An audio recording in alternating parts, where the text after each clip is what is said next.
In the year 2500, the polar ice caps have melted and the sea levels have raised so high that now the entire planet is covered by water. What remains of humanity lives in makeshift floating structures called atolls, and their main form is survival as trading, especially for valuable dirt used to grow plants in pots.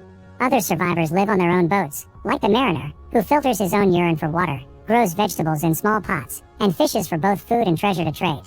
One morning, the mariner comes across a drifter that tells him about an atoll located 8 days east and suspiciously doesn't ask anything in return.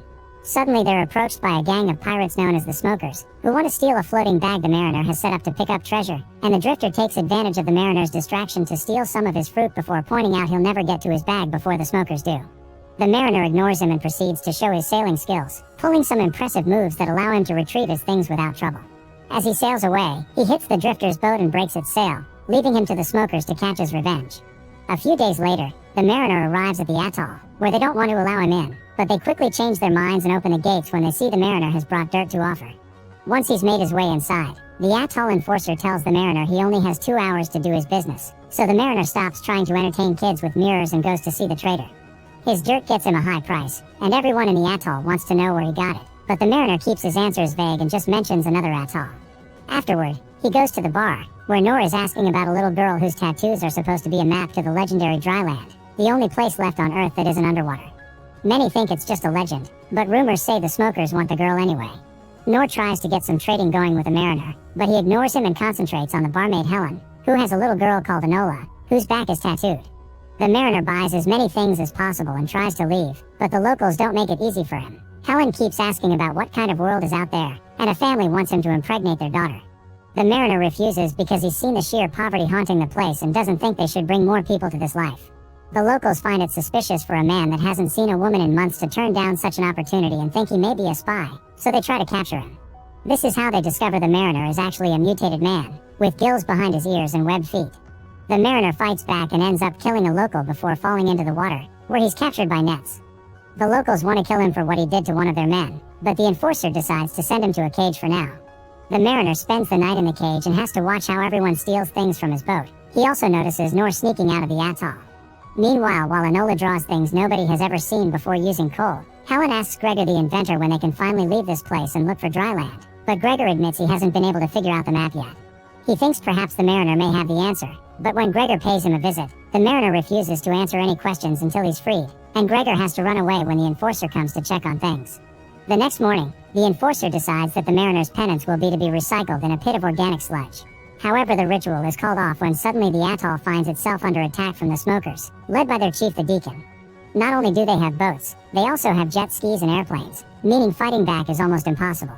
People begin panicking and running away as their home is invaded, and Helen worries about Enola since the Smokers are here for her. Gregor decides they should escape on the air balloon he's been working on, but a mistake in his controls makes him release it earlier by accident. The girls try running after it, but sadly it's too late and Gregor flies away. The constant explosions cause the mariner's cage to fall into the water, and he can't get it to open up no matter what tools he tries. Helen notices this and comes to save him before he drowns, getting him to promise to take her and Enola with him in return. The mariner accepts and swims quickly back to his boat, thanks to his mutations, while the girls try to open the gates, but since the leveler is stuck, the mariner has to climb all the way up there and help them, kicking away any man that tries to get him on the way. Once the gates are finally open, the three of them jump back on the boat and proceed to leave, but this means the Deacon can see them and orders his men, who include Nor the spy, to open fire. The mariner asks Helen to steer the boat while he shoots a harpoon at the enemy, getting them off their back by making their boat explode. While the trio escapes safely, it's revealed the Deacon survived the explosion, although he's now missing an eye. With the help of Nor, he interrogates the few surviving locals and learns that the tattooed girl left with a mutant, so he sends his men after them. Once they're at a safe distance from the atoll, Helen wonders if the mariner really knows where Dryland is. He says he does, but he's only taking Helen there. Since his boat has so much damage and they barely have any supplies to survive, the mariner thinks they should ditch Enola, which Helen refuses to do even if the girl isn't her actual daughter. Helen tries to offer things like her necklace or a promise not to drink for 12 days, but since the mariner won't take them, she sends Enola to the lower deck, then she offers herself. To her surprise, the mariner turns her down and starts considering ditching both, so Helen grabs the harpoon to threaten him into respecting the deal. The mariner isn't scared of her and just drops a sail on her before knocking her out with a paddle. Meanwhile, in the Smoker's base, the Deacon is trying to get a fake eye to cover his wound, but it looks awful and he ends up covering it with an eye patch. His men are worried because their oil supply, which is what keeps this giant tanker going, is running low, so the Deacon orders them to put all their efforts and supplies into finding the girl and therefore Dryland. As days pass, the mariner does his best to coexist with the girls, although he absolutely hates it, especially when Enola begins drawing all over the boat's walls with crayons she found on the lower deck. He even yells at her for it, and Helen has to remind him she's just a kid. Enola isn't scared of the mariner though, and after bothering him with lots of questions, he ends up throwing the girl into the water. Helen panics as she explains Enola can't swim, an uncommon trait in today's world, and jumps to rescue her. At first the mariner ignores them, but then he starts feeling bad and turns back the boat to give them another chance. At that moment, a group of smokers arrives on a plane, opening fire on them. It'll be impossible to outrun them with the sails down, thus the mariner goes to the lower deck to get some weapons. Helen wants to help and fires the harpoon, effectively killing the gunner, but because the harpoon has a metal rope at the end, now the plane is attached to the boat and going around it in circles. This movement is destroying the boat little by little, so the mariner begins climbing the mast to try to cut the rope, but the pilot beats him to it by shooting the rope first, allowing him to escape. The sudden whiplash caused by the plane going away pushes the mariner into the water, and when he swims back to his boat, he's so angry at Helen for her mistake that he chops her hair off. Enola tries to come to her defense, but that only leaves her with her hair short as well. The smoker pilot goes back to the Deacon to confirm the mariner has the girl in the direction they're heading, and the Deacon orders his men to get ready to go after them. Sometime later, the trio comes across a trader with a neutral flag, so Helen asks the mariner to check if he can trade something for food. The trader's interested in the girls, and after Helen trades her necklace for a fishing rod, the trader asks the mariner for some time with Helen, offering paper in return, which is extremely rare. Ignoring Helen's protests, the mariner accepts, and the trader takes Helen to the lower deck. The mariner proceeds to look closely at the sheets of paper, but he doesn't find any useful on them, so he goes to the lower deck too and cancels the deal before the trader can do anything to Helen. Furious, the trader fights the mariner, and Helen runs back to the main deck for her own safety. Seconds later, the trader comes out, but only to fall dead on the spot. When the mariner comes out as well, he throws the body in the water and takes all the useful things he can from the trader's boat. Still hungry, Helen tries to use the rod to catch some fish, but the mariner takes it from her and throws it in the water, explaining the rod doesn't work.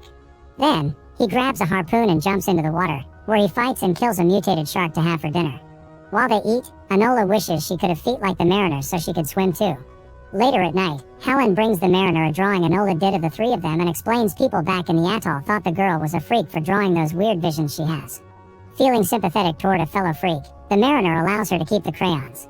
The next morning, Helen wakes up and panics when she doesn't see Enola around, only to discover she's in the water with the mariner, who is teaching her how to swim at last. A few days later, the trio comes across a barter outpost, and the mariner wants to stop to ask for help with some repairs. He tries to communicate with the workers, but he doesn't get an answer from them, making him suspicious. By using his periscope, the mariner confirms this is a trap from the smokers. There are people underwater waiting for them, and the ones on top are using the workers' bodies as puppets. The mariner immediately starts turning the boat around, so the Deacon sends his men after them.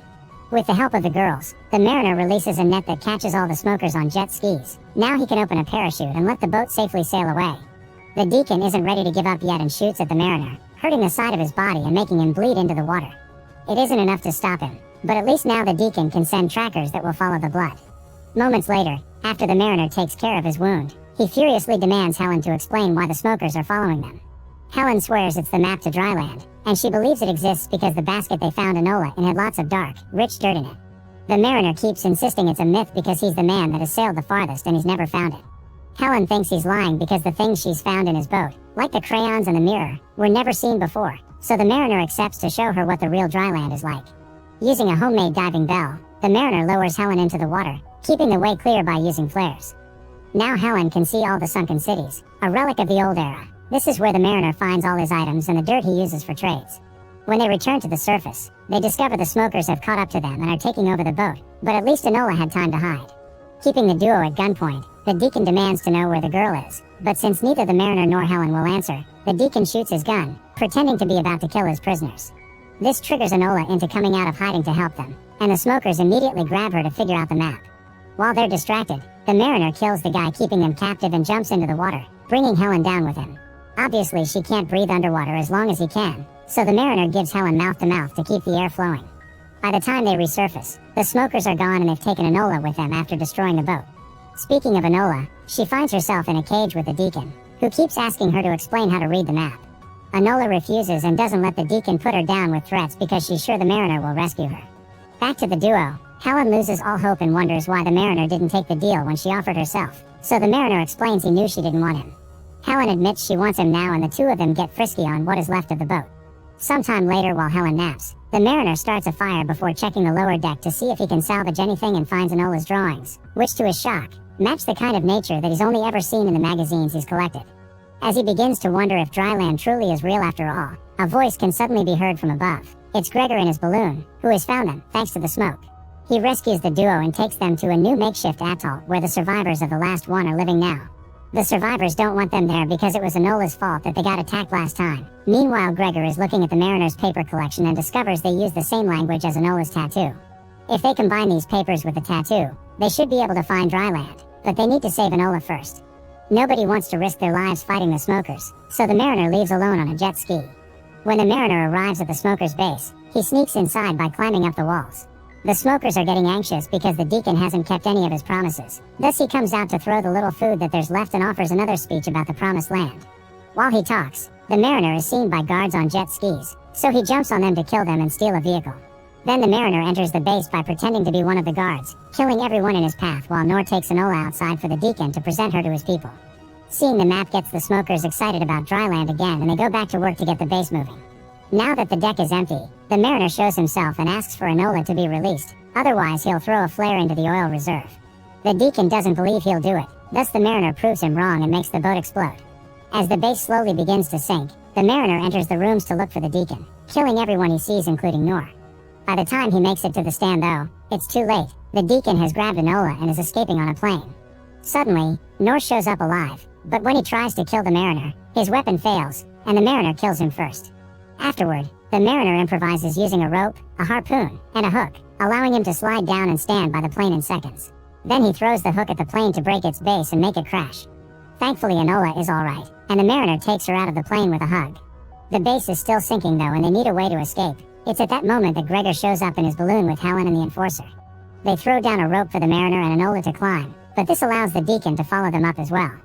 Helen immediately throws a bottle at the Deacon's head, and Enola uses the chance to kick him, getting him to fall into the water before she and the mariner make it safely to the balloon. The base finally sinks for good, but the Deacon finds a jet ski that he uses to come closer and shoot at the balloon. The shot hits Enola and causes her to fall, but as the Deacon and two of his men begin driving her way, the mariner ties some rope to his ankles and jumps. This allows him to grab Enola midair, then his friends pull them back by the rope while the Deacon and his two men crash into each other. Putting together Alona's tattoo and Gregor's notes, the balloon is turned around in the direction of Dryland, which they finally find a few days later. Everyone is amazed by the things they've never seen before, like fresh water, trees, and horses. There's also an old house with two skeletons inside. The drawings on the table indicate these were Enola's parents.